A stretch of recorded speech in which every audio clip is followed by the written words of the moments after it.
তো গতকাল বিশ্বকাপ বাছাই পরবর্তী আর্জেন্টিনার ফ্রেন্ডলি ম্যাচ ছিল পুয়ের্তো রিকোর সাথে। পুয়ের্তো রিকো ফিফা র্যাঙ্কিং এ ১৬৮তম দেশ। তো সবাই বলাবলি করছে যে আর্জেন্টিনা পুয়ের্তো রিকোর সাথে খেলেছে এবং সেই খেলায় ৬-০ গোলে আর্জেন্টিনা জিতেছে। তো ফ্রেন্ডলি ম্যাচ লিওনেল স্কালোনি কেন পুয়ের্তো রিকোর সাথে খেললো? গত ম্যাচের সবচেয়ে বড় বিশেষত্ব স্পেশালিটি ছিল যে গত ম্যাচটিতে আর্জেন্টিনার ৪টি প্লেয়ারের অভিষেক হয়েছে।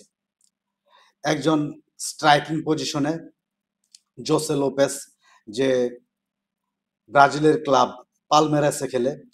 পালমেরাসে সে অসাধারণ পারফরমেন্স করছে। আগেই বোঝা যাচ্ছিল যে জোসে লোপেজের ফরওয়ার্ডে স্ট্রাইকিং পজিশনে অভিষেক হবে এবং তার অভিষেক হয়েছে। এবং মিডফিল্ডে একজনের অভিষেক হয়েছে, ডিফেন্সে একজনের অভিষেক হয়েছে এবং গোলকিপিংয়ে কিপারে একজনের অভিষেক হয়েছে। তো আপনার কি ধারণা মনে হয় যে লিওনেল স্কালোনি যাদের অভিষেক হয়েছে, যারা নতুন প্লেয়ার, তাদেরকে ফ্রান্স, তাদেরকে কলম্বিয়া, তাদেরকে স্পেন, তাদেরকে নেদারল্যান্ড, তাদেরকে জাপান, এইসব বড় বড় টিমের সাথে ছেড়ে দেবে? সবাই চায় নতুন প্লেয়াররা অভিষেক মোমেন্টে, অভিষেক সময়ে স্বাচ্ছন্দ্যে খেলুক এবং তাদের যে পুরাতন টিম, পুরাতন স্কোয়াড আছে, তাদের সাথে তারা যেন খুব সুন্দর কমিউনিকেশন এবং কানেকশন গড়ে তোলে, এটাই চাওয়া। গতকাল ব্রাজিল ফ্রান্সের সাথে ফ্রেন্ডলি ম্যাচে ৩-০ গোলে হেরে গিয়েছে এবং সেটাও ছিল ব্রাজিলের এক্সপেরিমেন্টাল ম্যাচ। কিন্তু জাপান ফিফা র্যাঙ্কিংয়ে ২০ নাম্বার দল, অবশ্যই পুয়ের্তো রিকোর চেয়ে অনেক শক্তিশালী দল। তো ব্রাজিলের এই এক্সপেরিমেন্টাল ম্যাচে যেসব প্লেয়ার ব্রাজিলের অভিষেক হয়েছে কিংবা নতুন খেলতে এসেছে, যাদের আত্মবিশ্বাস গ্রো হওয়ার কথা ছিল, রাইজ হওয়ার কথা ছিল, তাদের কনফিডেন্স লেভেল এখন কোন জায়গায় গেছে? প্রতিটা দর্শক, প্রতিটা ফুটবল বোদ্ধা এবং মিডিয়া সবাই ব্রাজিল টিমের সমালোচনা করছে এই ফ্রেন্ডলি ম্যাচের কারণে। অবশ্যই ব্রাজিল জাপানের চাইতে শক্তিশালী টিম, কিন্তু গতকালের পরাজয়ে ব্রাজিলের কনফিডেন্স লেভেল কোথায় গেছে? এবং নতুন যাদের অভিষেক হয়েছিল, যারা ডিফেন্সে খেলেছিল, যারা মিডে খেলেছিল, যারা ফরওয়ার্ডে খেলেছিল, যাদেরকে নিয়ে অনেক আশা স্বপ্ন ছিল, এখন কি অবস্থা?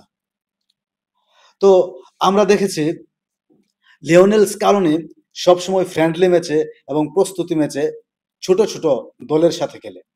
এতে প্লেয়ারদের কনফিডেন্স লেভেল বেড়ে যায় এবং স্বাচ্ছন্দ্যে খেলতে পারে এবং স্বাচ্ছন্দ্যে নিজেদের প্লেয়ারের সাথে একটা কমিউনিকেশন গড়ে তুলতে পারে, যেটা পরবর্তীতে বড় ম্যাচে কাজে লাগে।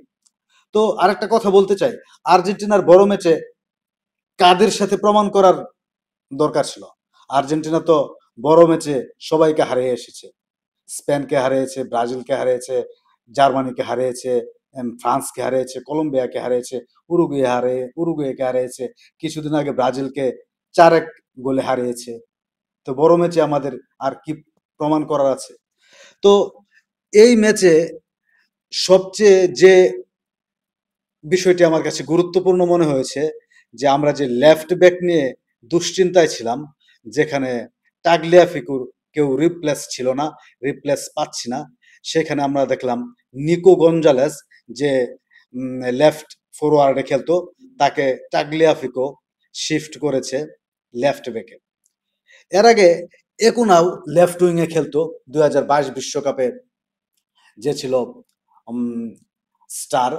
এই একুনাকেও লিওনেল স্কালোনি লেফট ব্যাকে খেলিয়ে সে তার সফলতা অর্জন করেছিল। বর্তমান সময়ে লিওনেল স্কালোনি তার পছন্দের শিষ্য নিকো গঞ্জালেসকেও লেফট উইং থেকে, লেফট ফরওয়ার্ড থেকে টোটালি লেফট ব্যাকে শিফট করেছে। তো আমার মনে হচ্ছে পরপর ব্যাক টু ব্যাক দুটি ম্যাচে নিকো গঞ্জালেসকে স্কালোনি লেফট ব্যাকে খেলিয়েছেন, তার মানে ২০২৬ বিশ্বকাপে অবশ্যই নিকো গঞ্জালেস লেফট ব্যাকে খেলবে এবং আমরা টাগলিয়াফিকোর রিপ্লেসমেন্ট পেয়ে গেছে, এটা ভাবতেই পারি।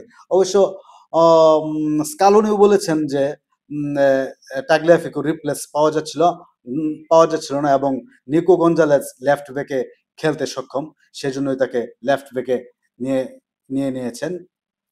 তো আরেকটা জিনিস দেখার বিষয় ছিল, মন্টিয়েল রাইট ব্যাকে অনেকদিন পর স্টার্ট করেছে এবং গোলও পেয়েছে। সম্ভবত লিওনেল স্কালোনি এই ম্যাচে মন্টিয়েলকে দিয়ে একটা পরীক্ষা করতে চেয়েছে যে সে কেমন খেলে, সেটাও আমরা দেখেছি, সে ভালোই খেলেছে। টোটালি এই ম্যাচটি ছিল প্লেয়ারদের কনফিডেন্স রাইজ করার জন্য এবং একটা এক্সপেরিমেন্টাল ম্যাচ, যেখানে সবাই স্বাচ্ছন্দ্যে খেলবে এবং নিজেদের কনফিডেন্স লেভেল রাজ করবে এবং 4টা প্লেয়ারের অভিষেক হয়েছে। এটা খুবই দেখার বিষয়। আমাদের সামনে বিশ্বকাপ আছে। আর্জেন্টিনার যে কোচিং স্টাফ, অবশ্যই তারা নতুন প্লেয়ারদেরকে বাজিয়ে দেখবেন, এটাই স্বাভাবিক। আর নতুন প্লেয়ারদের নিয়ে আপনি অবশ্যই বাঘ সিংহের মুখে ছেড়ে দেবেন না। আপনার পছন্দের প্লেয়ারদেরকে, নতুন প্লেয়ারদেরকে আপনাকে স্বাচ্ছন্দ্য খেলার সুযোগ দিতে হবে। সেজন্য পুয়ের্তো রিকো ছিল অবশ্যই বেস্ট সিলেকশন। ধন্যবাদ সবাইকে।